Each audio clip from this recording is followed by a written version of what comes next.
because I'm going to tell you some painful truths. Ultimate Warrior was trash in the ring. No, not we. We didn't go through it.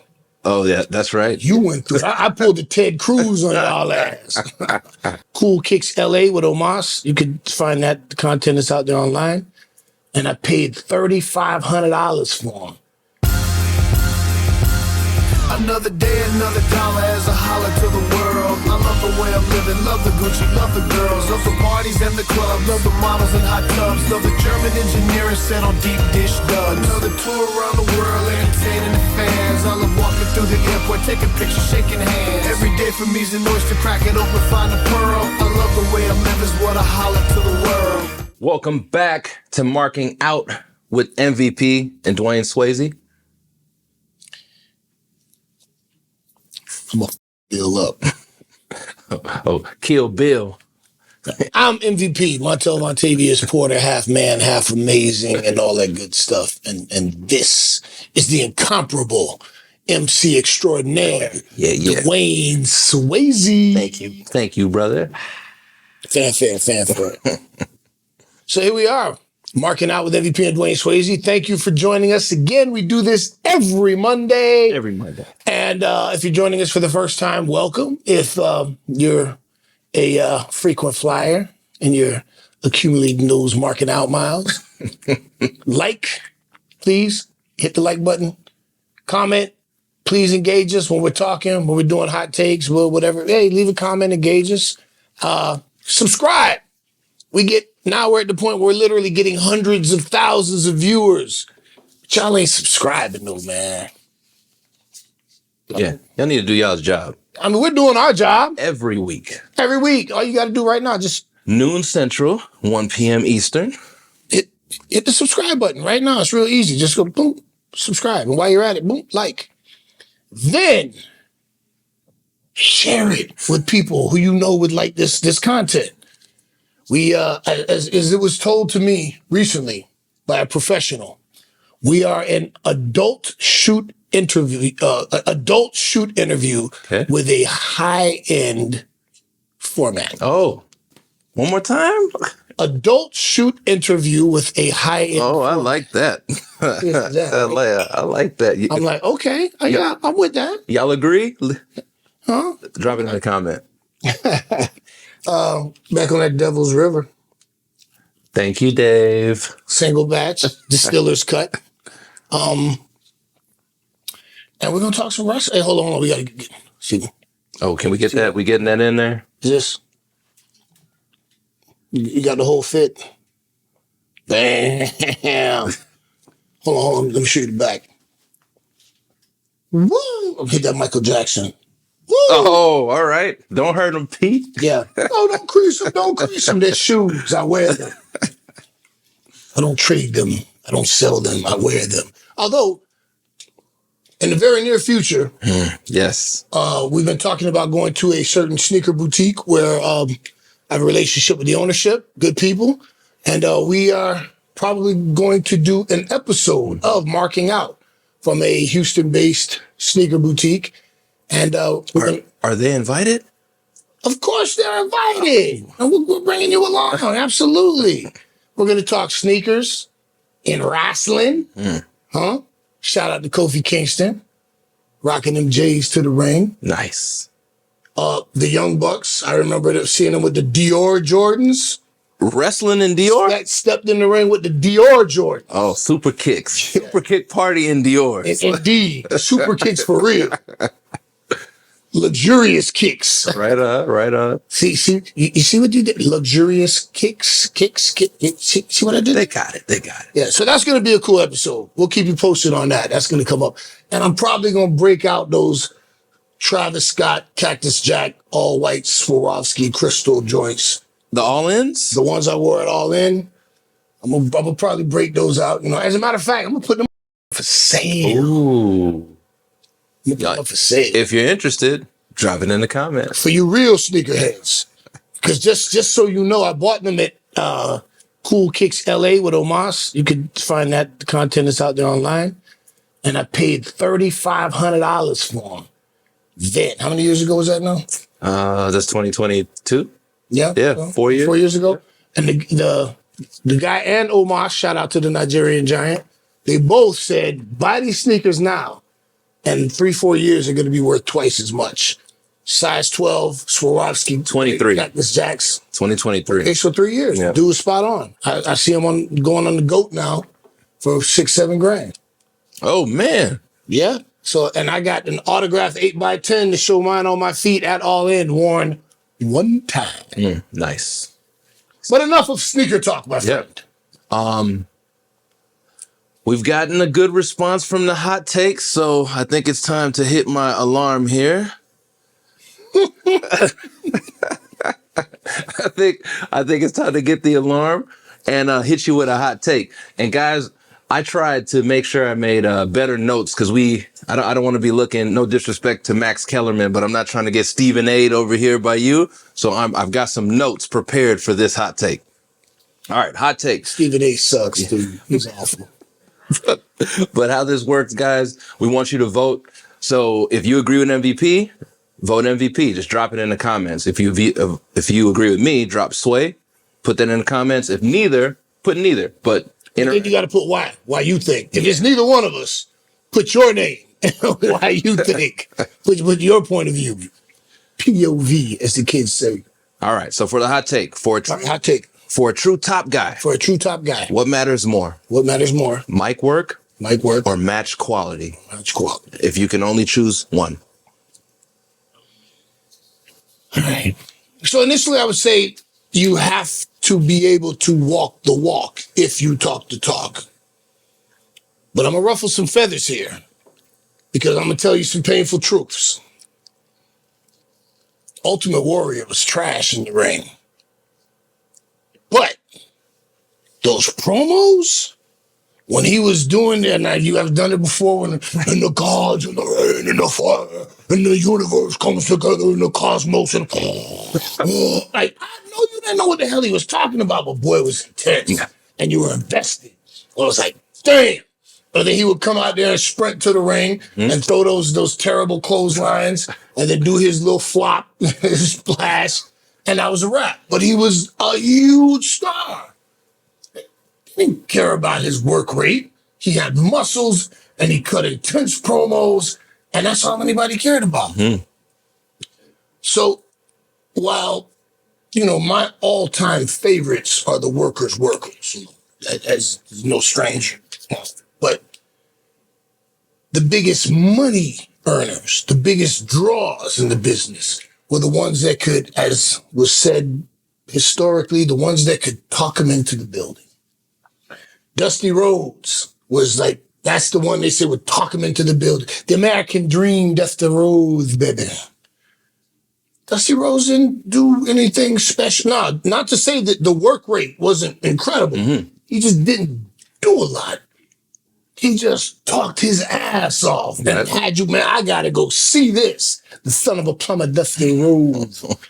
And he would get rocking and rolling and give you that bionic elbow. And man, that the presence, but the promos. Now, Ric Flair is a little different because, Ric Flair is a worker's worker. Right on. So he's a technician.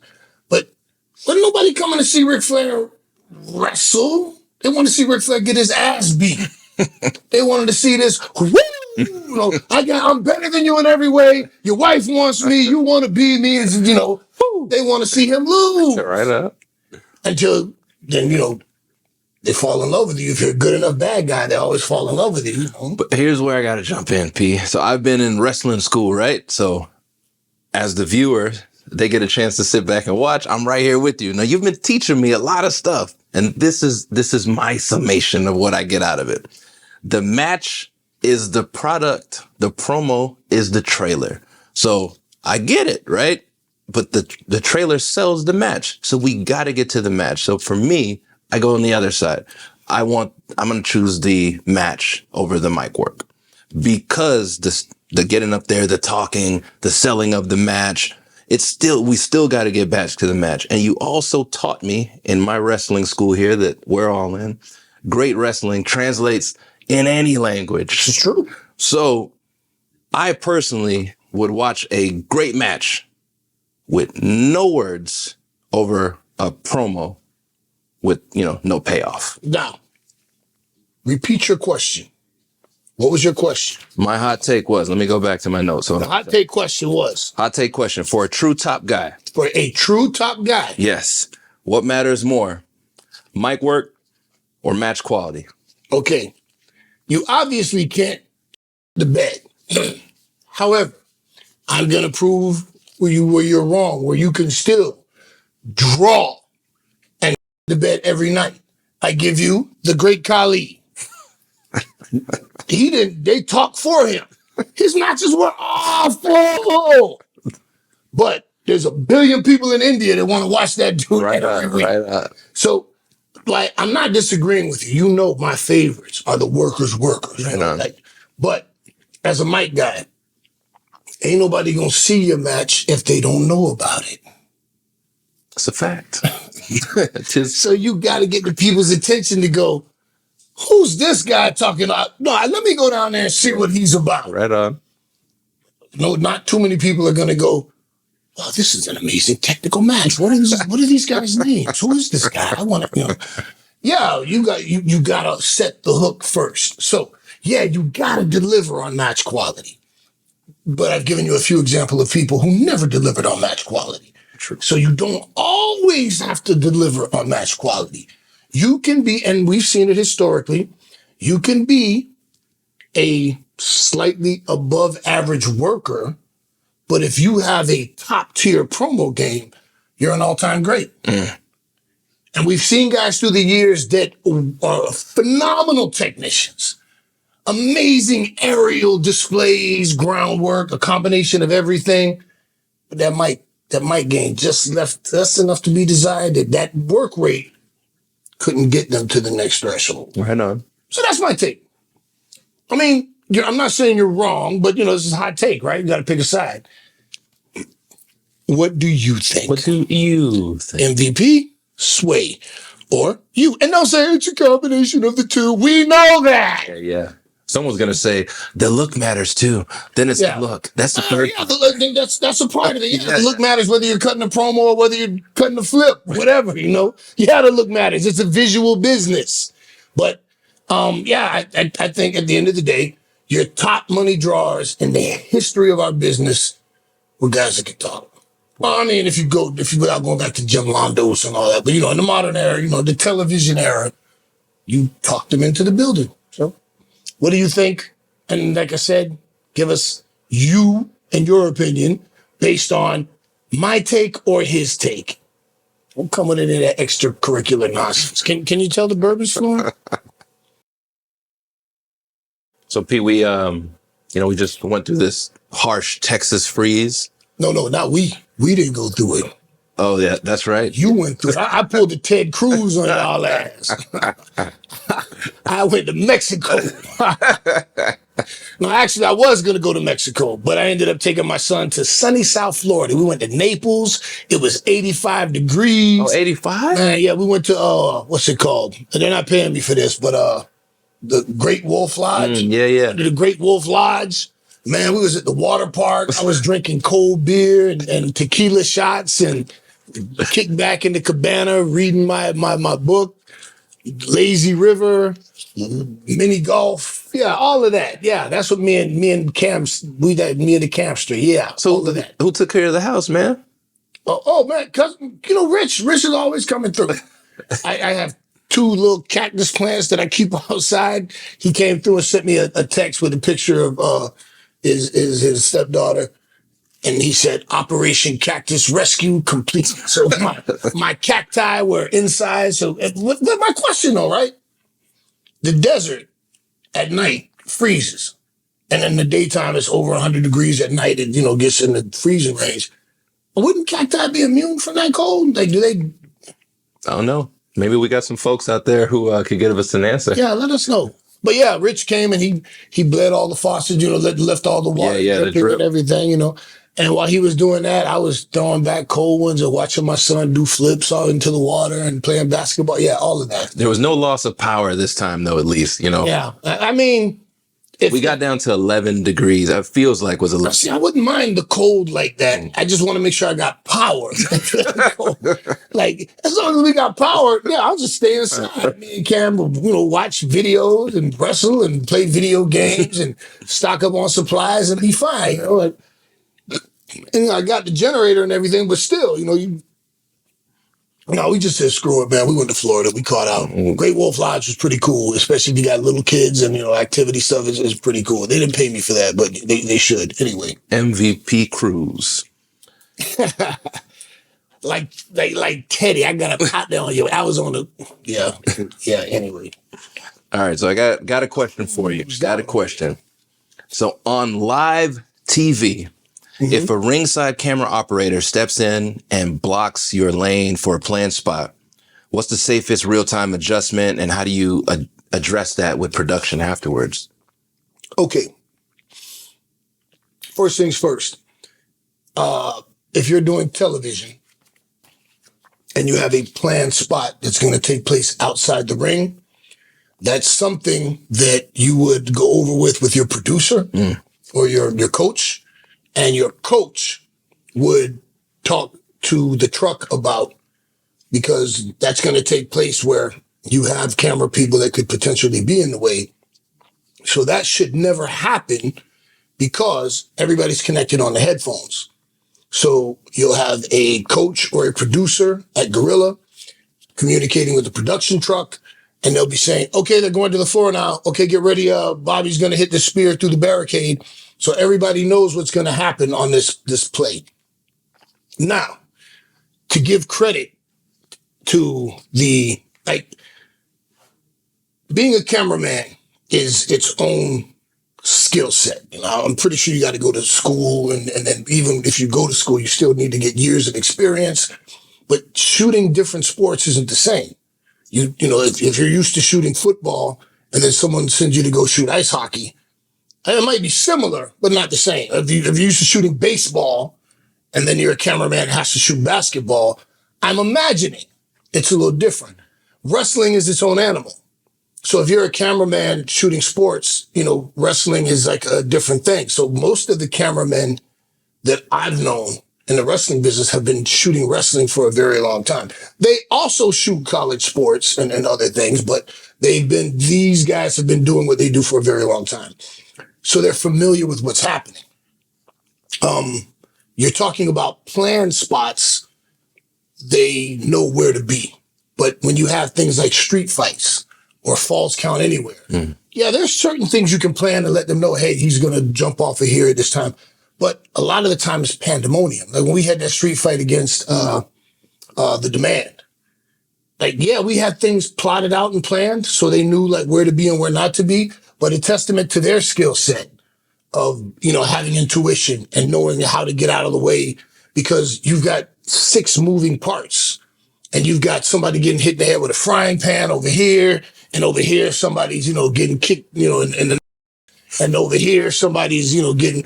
So they also have to have a sense of awareness and intuition to know, here, let me get this, but let me get out of here. At one point I even got tangled up because all the cameramen have a guy that's supposed to follow them. I forgot the name of the position, forgive me, but they follow them with the cord. And then, they reel it in, coil it in. We got tangled up for just a second, but right away he was on point. He stepped, I was able to get my foot out because I was about to get smashed. I didn't have to say anything because he realized before I did, and they went right to it, freed my foot, and I was fine. But to answer the question, the best way to do that, to handle that, would be move! Just directly to him, right on. Just like that. Get the hell out of my way. Move! They'll get it. Right on. Right on. And it's not personal. Right. Hey, man, we're doing TV here. We're doing business. Get your ass out the way. And through the years, man, sadly, there's been cameramen that, have, if you've been watching wrestling for a while, you've seen cameramen get trucked. You've seen cameramen accidentally fall off the. Oh yeah.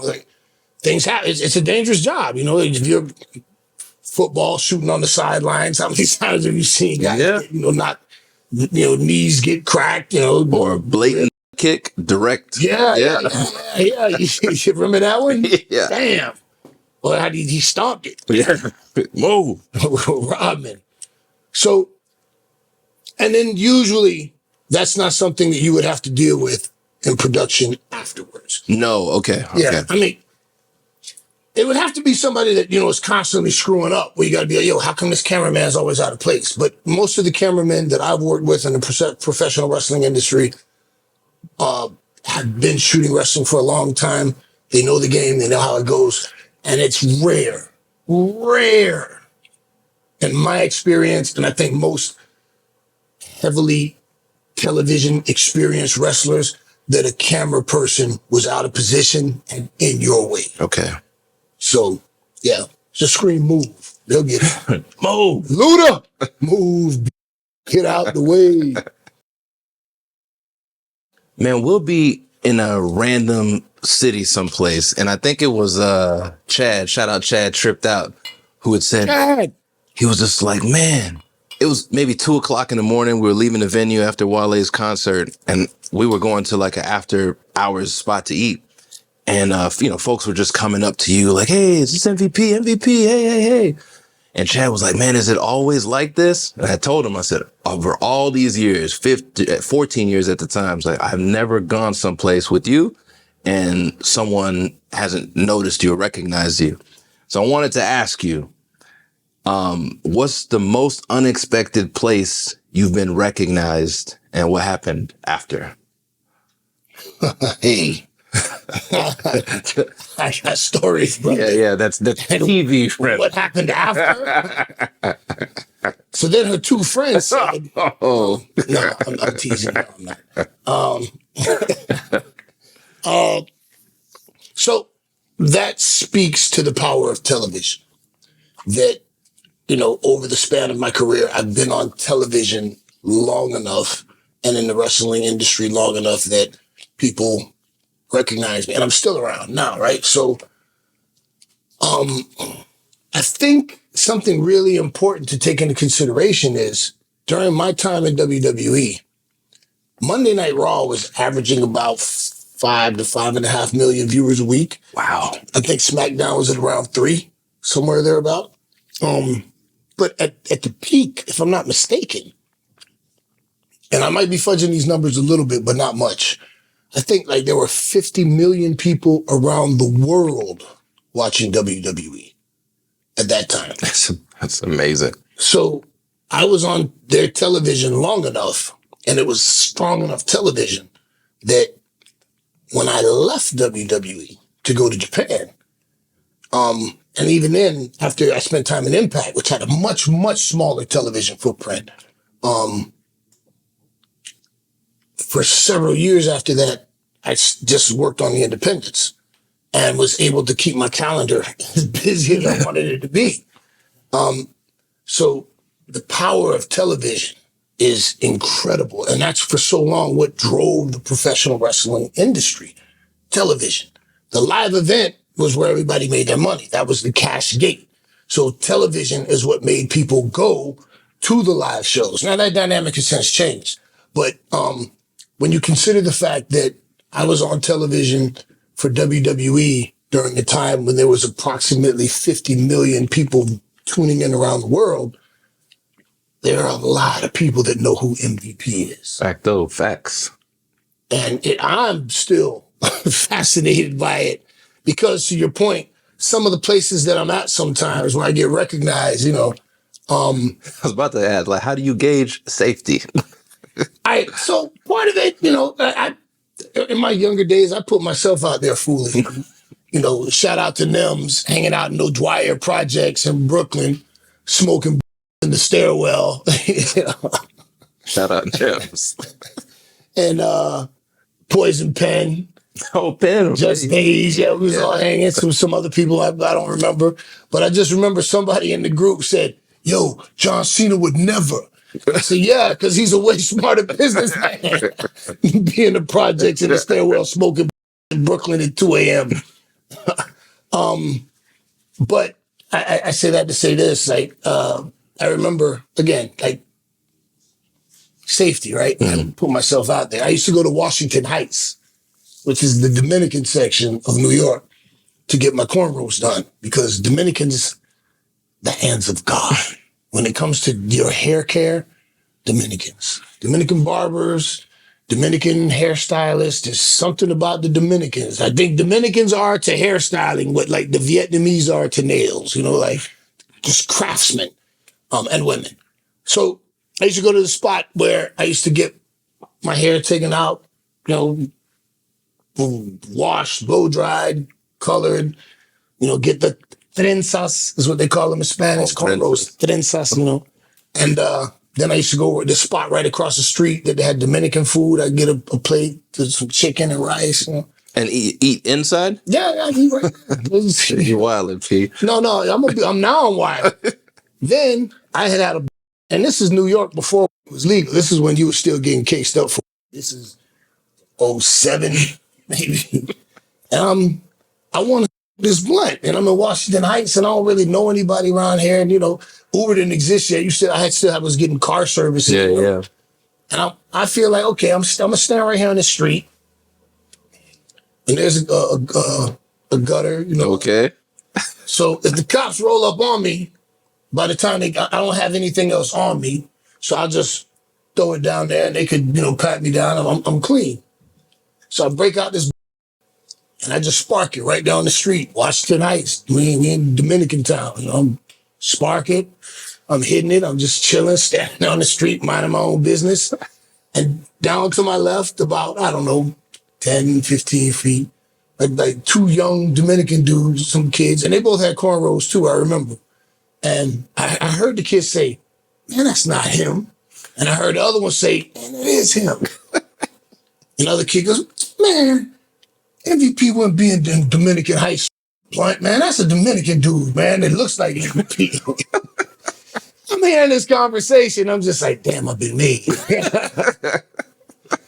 I'm the blunt. And then finally one of the kids comes over and goes, hey, yo, my friend says you MVP. And I'm like, yep.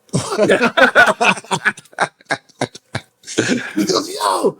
And they come over, yo, you MVP, man. I said, damn, like, yeah. You a real one. You up in Washington Heights, chilling on the corner. Yo, you a real one. I'm just thinking like, this is so wrong, right? These are teenage kids, If Vince knew I was out here in the streets of New York. Another time I was in the grocery store. I was in Kroger. Okay. In Texas. MVP? MVP. Inside of a grocery store? They had to get a few things. And the same thing, these two little kids, a big brother, little brother. They was like, that's MVP. No, it's not. And they're like, that is him. Look. And I was, no, it's not. MVP wouldn't be in no grocery store buying groceries. He got people that do that for him.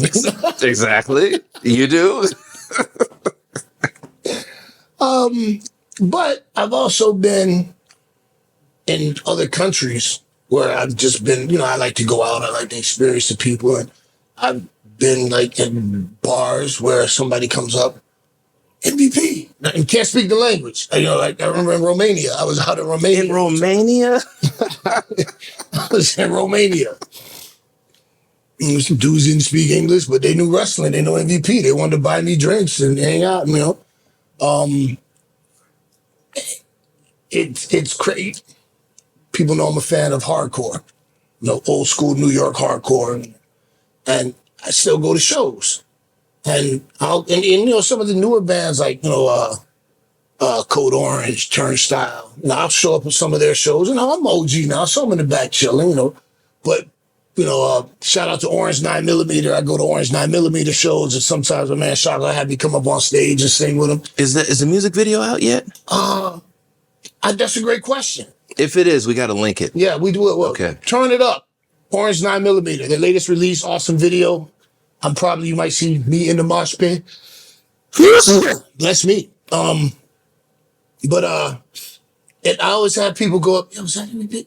Yo, MVP, you in the hardcore? Like, what are you doing here? I was wearing Doc Martens going to shows, when you was eating Frosted Flakes in front of the TV. So, and there's I don't know if I should tell this story, man. Should I tell it? You got to, man. I don't know. We might have to. All right, man. This is deep, though. We'll figure it out. All right. We good, Ryan? Listen, I'm not ashamed of my life, but this might get me in a little bit of trouble. I'm gonna take this sip real quick. Go get your popcorn. So one night, it was late, and I was in a club.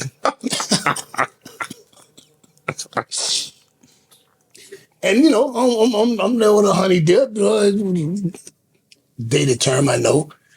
And I see this guy looking at me. And I'm like, man, this dude keep looking. And it didn't even dawn on me to make the MVP connection. You're MVP. I wasn't thinking about that. I was just thinking like, man, is this dude like sizing me up for something? Or is he sizing me up? I don't know. But then I got a good look at him. And I got a better look at him. And then I recognized him too. Oh. And I realized he was a correctional officer from one of the prisons. No. We both looked at each other when like the recognition was there. It was just like, yeah, I see you. Yeah. I see you. Yeah. That's a pretty bizarre place to be recognized.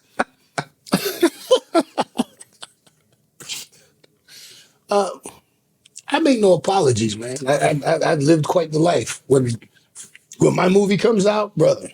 Oh, I can't wait. Shout out to if you know, you know. If you don't, you're lost. That could be too much for myself sometimes. Yeah, man. Although one thing I do hate is when I'm with my son and we're obviously doing, father stuff. Right. And people recognize me and ask for a photo. Understood. Like, no hard feelings. Like, I have never denied a photo or autograph to anyone that has said, please. And that's the rule, right? It's hard. That's my personal rule. If you want a photo, you want me to sign something, all I ask is that you say, please. That's it. I've never said no. But people will be like, yo, MVP, sign this. I just keep walking. Like, no, you don't talk to people like that. But if I'm with my son, and we're doing father-son things, like, hey, I don't mind acknowledging you, give you a dap, whatever, but I don't want to take a picture with my son, and with no disrespect to you as a fan, which I appreciate your fandom, you're taking time away from my son. And that means the world to me because I'm constantly on the go and I don't get as much time with him as I would like. So my time with my son is precious. So having said that, there's been plenty of times I've been with him and he'll throw me under the bus. Like we were in the mall one time and it was like a little group of some younger people that like, oh, that's him. And they came over and they're like, yo, MVP, yeah, we're fans. I said, oh, thank you very much. Yo, would you mind if we take pictures? Like, I'm with my son right now. And he goes, no, Daddy, it's okay. Go ahead. Yeah, do it. Y'all better say please, but go ahead. So, and like I said, I dropped one little gem that people would be like, yo, who's that guy? But I've, been recognized in some other places and had some Young Jeezy, I remember nights, so. I remember nights. Now, Pete, I remember like an Eminem video and I think he's showing people trying to come up to him like, as he had gotten really famous. And in the video, I think they're coming into like the restroom and he's in the stall or something. Have you had any kind of creep stuff like that happen, man? But usually it's a lack of self-awareness. Okay. I'm just excited. This happened, yeah. Usually just, okay. Dude, not right now. Yeah. Give me a minute. When I first had a tryout, my first tryouts with WWE, I remember there was just some random bathroom in the building, and I stepped in, and I go to the urinal, and Shane McMahon walks in, and he's following guy code, steps a few urinals away. Right on. Oh, can you explain to people because a lot of folks don't know what? Good point. All right. If you are a man and you walk into the men's room to use the urinal, and another man walks in, also wanting to use the urinal, the unspoken international guy code is that you must pick at least one urinal space away to choose as your urinal. The further away, the better. go all the way to the other end of the space. If there are only two, okay, well, then you have no choice. Hopefully there's a divider. But if you choose the urinal right next to the other individual, you are automatically a creep. Something's wrong with you. And that man has the right to regard you as such. This is international unspoken guy code. So Shane, as expected, slides a few down and lets him go. And I actually thought, man, this is awkward because, like you're supposed to speak to everybody, introduce yourself. We're taught as rookies coming up, always walk up to whomever, introduce yourself. This is just the customary protocol. And I remember thinking like, okay, what do I do? Like, obviously I don't speak to him now, but like, what if he leaves before I finish? And then he's going to be like, oh, that dude didn't, who does that kid think he is? He didn't, I wasn't sure. Right. So I stood there for a second. I said, looking straight ahead. And that's the other rule. You got to look straight ahead. You got to look at the tile right in front of you. Not down. Yeah, you can't. Straight ahead. Yeah, you can't. Don't be a checker. Don't be looking over and down that day. Hey, what's going on? What you working with, buddy? Like, don't do that. Unless you're into that kind of thing, and it's and you're in a space where that thing is welcome because you don't don't make anybody uncomfortable, right? But Shane was standing there, and I'm standing there, and I'm looking straight ahead, and he's looking straight ahead, and I just went, I guess this would be this stuff's working now. So I guess this would be a bad time to introduce myself and offer you my hand, huh? And he popped me. Yeah, right on. He said, yeah, probably so. We both laughed. And then afterwards, we were both washing our hands and dried our hands. And he turned to me and he said, Shane McMahon. And I said, Son Asada, wrestler's Antonio Banks. It's nice to meet you. And that was the first. Right on. Shane McMahon. Right on. After we washed and dried our hands. 10-4. Right on. But even still, in the men's room, that's like, no, don't do that. Don't do that. That's like, wait till you get outside the men's room at least, It's awkward. Man, when we were in, it was WrestleMania 2022, and you had brought me to the. I got a chance to tag along with you to it's Hall of Fame, to the Hall of Fame. Oh, the Hall of Fame. Yeah, in Dallas. Yes, yeah, I recall. And I think it's the Mavericks Arena. I can't remember. Maybe American Airlines, something like that. At the time, yeah, America, yeah, something American. Yeah, it was American something. Yeah. I just your Shane McMahon story gave me a flashback, and I remember I was walking behind you and I didn't know exactly where we were going. I was just following the line of all the wrestlers, and Vince had walked past and he slapped me on the back. He's like, hey, big guy. I was like, what the hell? Vince. Yeah, Vince might have offered you a contract. Man, he likes big guys, big, burly, strong, masculine men. He would have got the world's worst wrestler. Would have tried, man. You can't be worse than Great Khali. Oh, my bad, Khali. You give me 60 days, I'll make you better than Great Khali. Hey, I can't wait. I can't wait till we do that. All right. It's coming. So when a character catches fire and you suddenly have real leverage, right? When a character catches fire and you suddenly have real leverage, what parts of a contract do veterans prioritize first and why? Just bread. Money. The bread. Okay. Pay me. Yeah, first and foremost, you want to be compensated more. I would say the second thing in that equation is dates. Because I mean, the game has changed. We've talked about that quite a bit, how, we're not working nearly as many dates as we used to. So now it's cake compared to what it used to be, the schedule, But you still want to have some say-so over your dates if you get to that point, because you don't want to get flown out to TV for nothing. Oh, we're not going to use you today, and you're out there, and if you get to that point, they're probably not going to do that anyway, but you will want to make them prioritize your dates. Okay, I'll come in and we're just spitting numbers, like, okay, I was making $250,000 a year. I've gotten myself over. I'm moving merch. You guys see the value in me. I'm figured in. New deal. I feel like at this point I should be making 1.5 million, And, you can go back and forth with the office about what they think you're worth, and let's say you come to terms on 1.25 million for 3 years. Well, now you want to say, okay, cool. There's 52 weeks in a year. So typically of live television, you got 52 episodes. Plus, if you're on secondary shows, pay-per-views, whatever.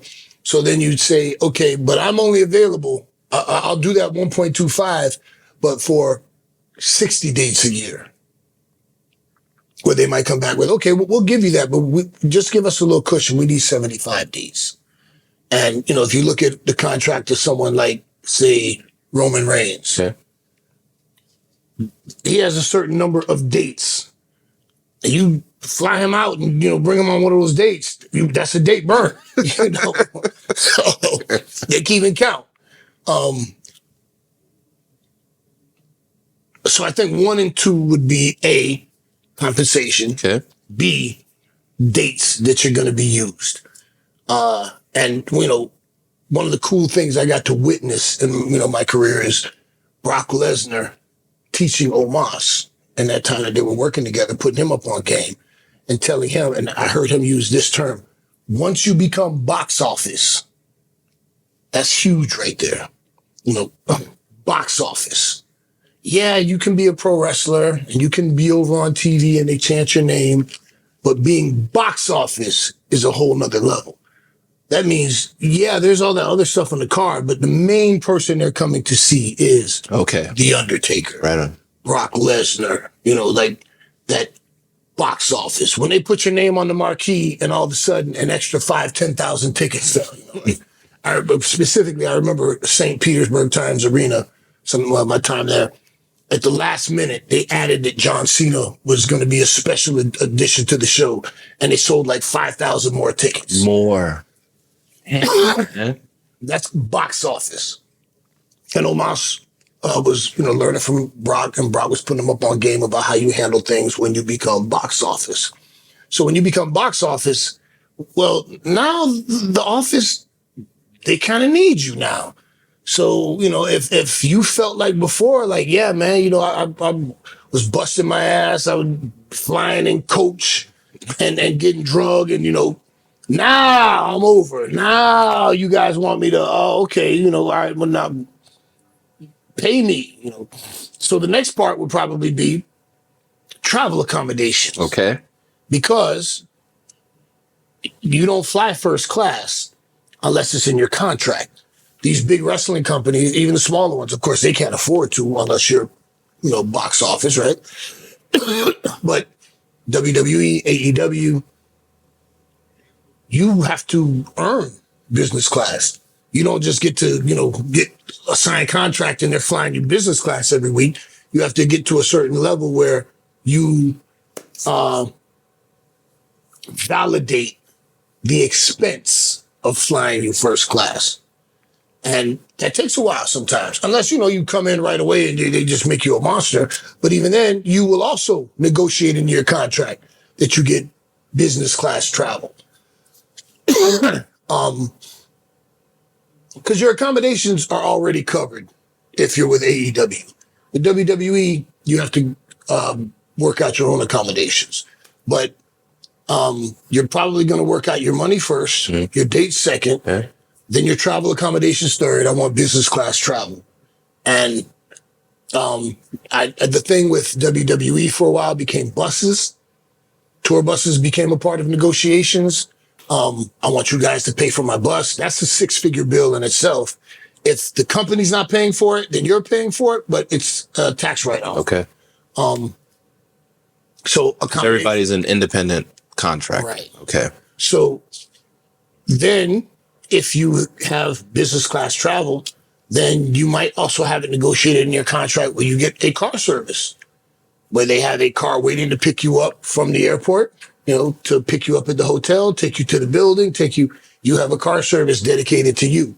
These are, once you become as you said before, a true top guy, or as Brock Lesnar said, box office, if you get to that level, these are the things that you can start negotiating for that you don't get when you first walk through the door. What about creative protections? So again, even when you get to box office, when you get to top tier, there's levels on that too.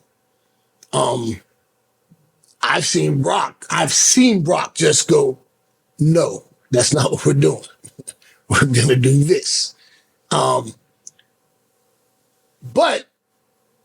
some people might be, oh, that's not right. That's not no, but it turned out to be right. Because Brock is gonna do what's best for his character to protect that brand because his brand is valuable to the company. But he's not going to be selfish in a way that he's not going to make sure that he's business minded. So we're going to do this way, but it works out to the benefit of everyone. Yeah, you got to be, only like John Cena, Randy Orton, at AEW, the guys like, I'm sure Adam Page is a guy who could say, nah, I don't want to do that. Of course, Edge could do that because he's a legend. Joe is a guy that can say, no, I'm not cool with that. Creatively. But you have to get a MJF, of course, and people, talk about you see the dirt sheets talk about creative control. Is that a thing? Is it not a thing? I've heard, I haven't seen the contracts, but I've heard that there were certain figures that got to a level where they did have actual creative control, or it was in their contract that they had to approve. I've heard that. Have I seen it? No. I've heard it's a thing. I know there are certain talent that has the ability to, if you're at a certain level and you say, I don't want to do it, oh, you're fired.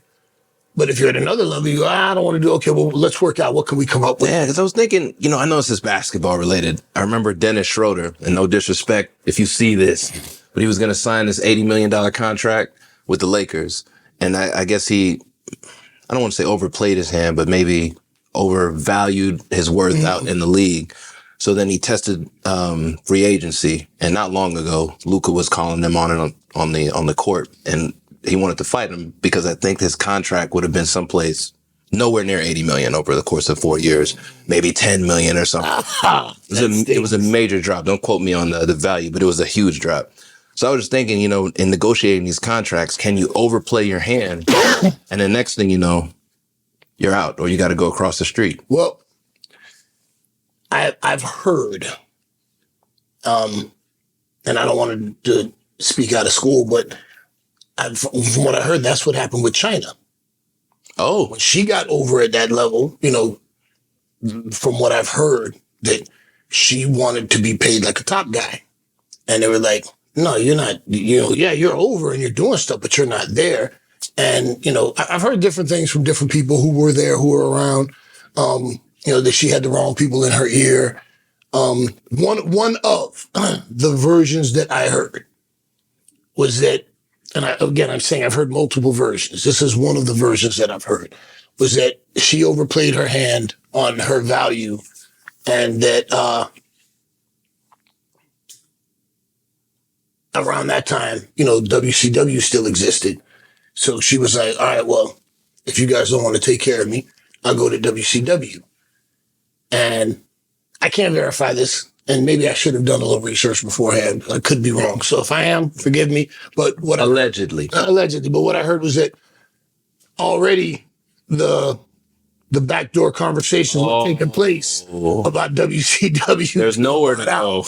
So like, you don't want this money? All right, go over there, And then there was no over there. So I don't know if my timeline's messed up. That's just one of the things that I heard. And I'm only telling that story for the example that you're talking about. That, there's an alleged example of someone doing that and just like, oh, damn, which is why I say all the time, I'm so grateful for Tony Khan. And all wrestling fans should be grateful for Tony Khan. Even if you're one of these tribalists that hates AEW, AEW benefits your favorite wrestlers at WWE immensely, because we as talent, for many years, when there's no place else to go, the company in charge says, we'll pay you what we want to pay you, and you take it or leave it. So for the longest time, some of your favorite wrestlers were being paid considerably less than what they should have got paid, because the people who controlled the pie decided how much of a slice of that pie they were going to share with the talent. when the company opens up across the street and they got big pocketbooks, now they can start saying, okay, well, we'll pay them more. Now, all of a sudden, the company that didn't want to pay anybody has to start paying more people and has to start paying them more. Hey, big head.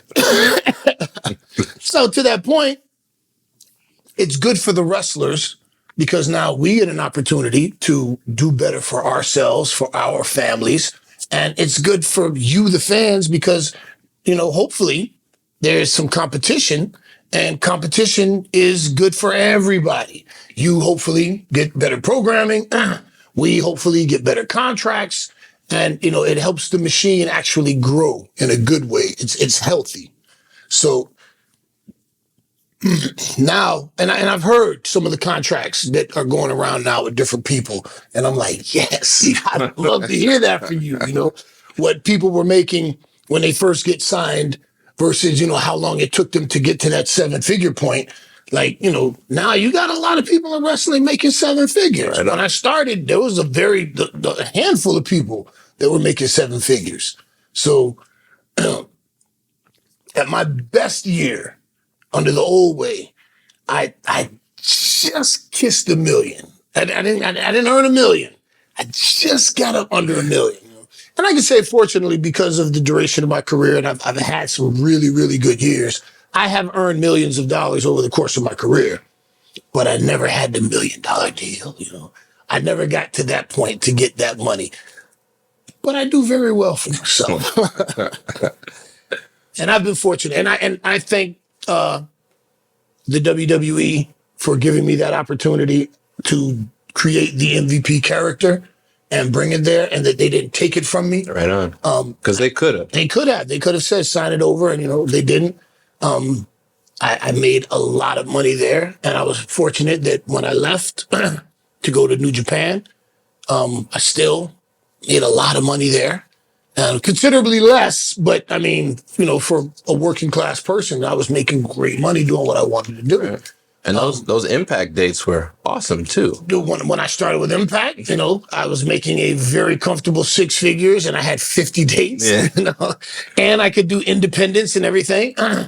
And again, I say all the time how much I appreciate Tony Khan, because at this stage of my career, I'm still able to contribute with my 2 ageless wonders of colleagues, Bobby Lashley, the Almighty, and Shelton Benjamin, the standard of excellence.